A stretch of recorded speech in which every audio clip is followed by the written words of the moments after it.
inside, loads the ball, and puts the ball out of the stadium, they're not going to moan because it's Son. You know what I mean, and he's like, he's the national hero. Whereas, and if he loses the ball or whatever, and the ball goes down they go down the other end, and the defenders aren't able to stop the other team from scoring.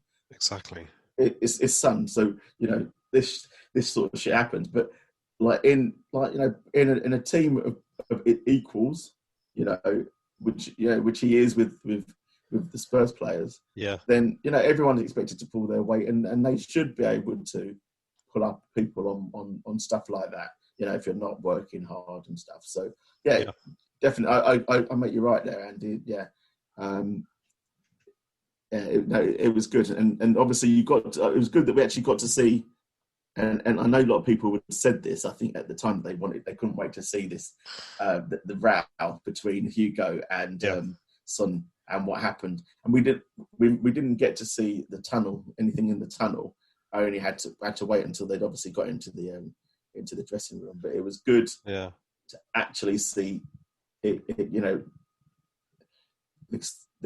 not the conclusion, but the continuation of it. I must admit, and the persistence. I must admit, I didn't really understand why they were holding them apart. I don't know why they just didn't allow them to have an argument, because it might have gone from shouting to fisticuffs. Yeah, but it hadn't at that stage, so I don't know what the problem was. Because they were holding them apart. I suppose that's a natural reaction, don't you? You're on a football pitch and see two people having a go at each other. They're squaring up to each other. And I agree. I think that's it. It's all about, you got to grab hold of the player. That's what they're used to doing. Yeah. No, but I think if it's on the training pitch, I think they would. If it was at training, I think they'd allow them to go at it. Yeah. Because. Go on, Jay. But it's funny about what you're saying about Sonny being obviously the golden child in career and this and that.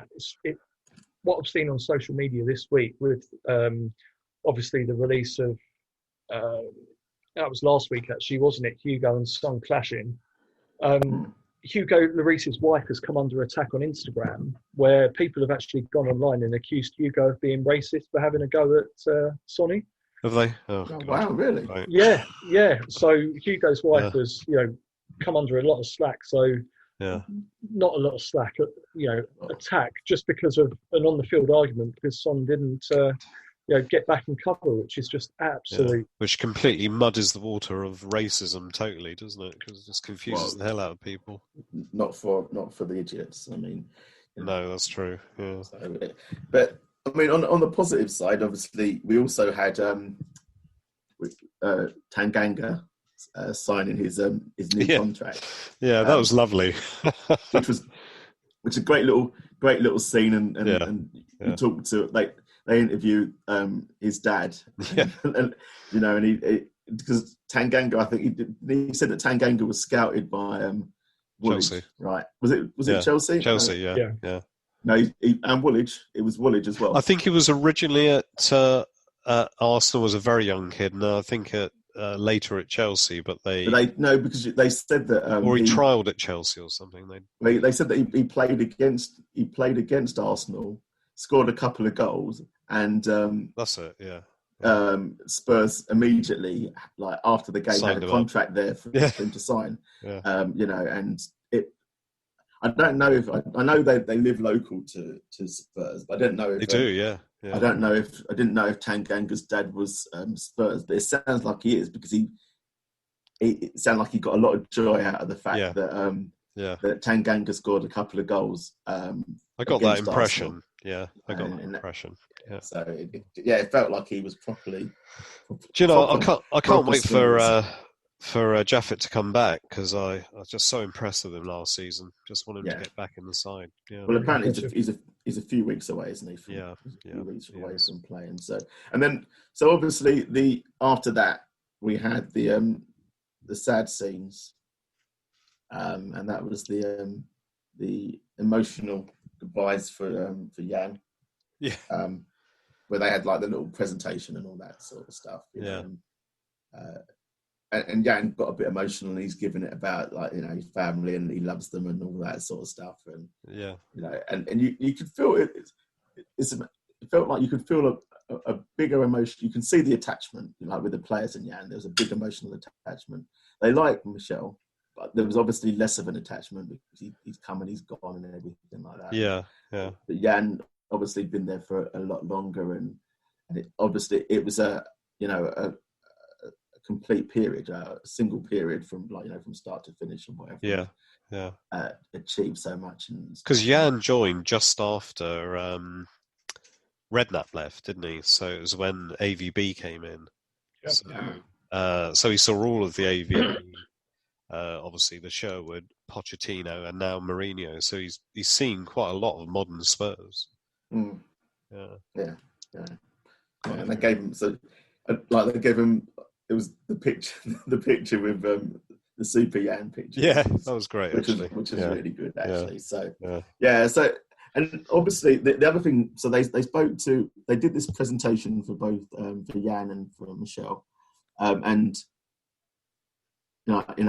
Rose has been, like, we discussed this obviously with Chris and stuff as well recently, but Rose has been there like 13 years or whatever. There's nothing mentioned in that show, so clearly there's either decisions were made and it was edited out, or decisions hadn't been made yet, and therefore is he? I imagine that decisions hadn't been made yet. Yeah, and that's how I felt. I didn't think decisions had been made yet, and decisions were made after that they couldn't go back in terms with Rose in terms of no. And here's a watch for you, Danny. Yeah. I didn't know I was leaving. Well, do a speech anyway. They give him an old Casio from Argos. You remember Milan in January? Do you remember Milan from January, Danny? So they finally came back. Yeah. They finally came back. They're interested. I didn't tell you, did I? God, I didn't tell you. Forgot about that. Yeah, well, I forgot to tell you in January, but they were interested, and we made them wait until summer. Yeah, the Milan, the Italian restaurant 4 miles down the road, are interested in you. You're in the pots on Monday. They do a lovely calzone. Yeah. So you're the waiter. Yeah. So I was kind of surprised, actually. I was thinking back just earlier before we got together to have this to record, and I wondered if I'd not watched all of the episode, because I expected to see the post-match celebrations for the Crystal Palace. I didn't see it, and I thought, hold on, I must have maybe I didn't watch the whole of the episode, because I was watching it while I was working, so it was possible to have got distracted. And I thought, oh fuck, maybe I missed it. And then I thought, no, hold on, I didn't miss it, because obviously after the season had concluded, we had the Jan celebration, like the Jan presentation and all that sort of stuff. So having made this big song and dance on the pitch, like Jose and that, and the coach and everything, making this big song and dance about qualifying for Europe, that them hugging and going ballistic has ended up on the cutting room floor. Well, exactly, and I think they just probably ran out of time. Maybe, I don't know, but it's. Or it may have been the case that no doubt these people, Amazon, the club, they're trawling Twitter and they've seen the negativity of Jose and co jumping up and down half-heartedly, like a load of 3-year-olds at a school party after too many jelly and ice creams, and thought, right, let's shelve that because we're going to get absolutely rinsed for this. Yeah, you never know. I do hope Jose doesn't listen to the pod though. Well, I want him to listen to the pod, but I mean, we learned fairly early on that it's Jose, not Jose, and he does get upset if people say his name wrong. I said Jose. You said Jose again, Jamie. Come on, Hamey. I said Jose. you definitely got it wrong. But if I'm South American, I'll be Hamey. That's why you said he's not South American. That's why it's not that. Yeah. But anyway, I said if I am. But so, anyway, Portuguese. So there's a lot of speculation that there's going to be a bonus episode. A what? Have you heard a bonus episode? Have you heard that? There's a lot of speculation. Well, I thought episode 9 was the bonus episode, because they were originally going to do 8, but they were they? Okay. added 9 on, but maybe there isn't. Okay. I don't know. Yeah. I'm hoping. Well, I'm wondering if there's going to be a bonus episode with with an unveiling or two, or an unveiling. An unveiling of Oliver Skipp going to Norwich. Yeah, Yeah, because that would be yeah. would that not that would be the perfect way to end it. Yeah, yeah. That's right. The future of Spurs is not here anymore. Yeah. Yeah, not for the moment. I mean, apparently he's doing bits at Norwich, and they love him, don't they? So yeah. So okay, so yeah, so that's our review, I guess. I mean, I actually enjoy. I did enjoy watching the final three overall. It took my mind off of Everton, and gave me something kind of different to focus on. And I think, I think overall it came across pretty well. I thought Levy came across pretty well. I thought Mourinho came across very well. I think that the club seems to be in good hands from that PR exercise, and I think even if you weren't a Spurs fan or even a football fan, watching that would be quite interesting. Yeah, there's been people that have said that. I'm talking to one of the players actually from my football team, and I won't say which club she supports, but she's watched it. Oh, she hasn't finished actually. She was partway through. Yeah, and so it's Arsenal, obviously. She's really enjoying it and does like the way she thinks the clubs run really well. She likes the way the clubs run, and she thinks Mourinho comes across really well. Yeah, so it definitely, as a PR exercise, is serving its purpose. My personal takeaways from it is the player side, the personal part from the players, where you get to see them as people themselves, their personalities and how they are, and them in the background really, rather than just what we see on the pitch, where where people are going, he's fucking shit, he can't fucking pass it, fucking hell, fucking hell, and just the human side of it really. Yeah. I thought the way the players came across was most of them came across as very young guys, really, with fairly sensible attitudes. But at the same time, I think we forget how young these players are out there. Exactly. I mean, I agree on both of the points. It's been nice to see the human side.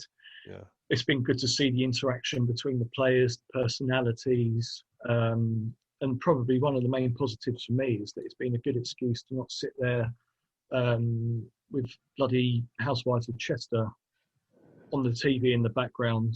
So it's been nice to have that distraction. But one thing you'd say, you just mentioned about younger players' personalities, is when it was episode seven or eight, I think it was 7, where Mourinho said we were going to run the video of all of the goals we conceded this season. Yeah. But one of you or some of you decided to turn the video off. Yeah. I found it very funny, but that just showed how immature, and the fact whoever did that found it funny enough to actually turn the video off without taking anything on board to a certain extent. It just shows the lack of professionalism or the lack of winning mentality, not the fact that I thought that it was a lack of responsibility, not wanting to watch it and learn from it rather than taking it as a personal slight. Exactly, and that probably leads on from the previous sort of mentality that's perceived to be that the team were too safe in the fact that they were going to be playing week in, week out. They are untouchable. Yeah. And I think that was a really valid point, that it was just like, hang on a minute.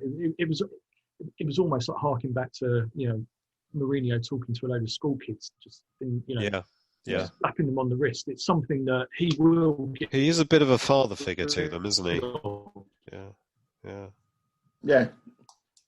He's old enough to be their granddad as well at the same time. So, he acts as the role as manager, father, friend to a certain extent, and mentor as well. But I thought the series was good. It's been a welcome distraction to being stuck at home doing absolutely nothing over the last sort of 4, 5, 6 months, and it was a good insight into the club. And people were saying that this is an absolute embarrassment, you should be ashamed of yourselves. And I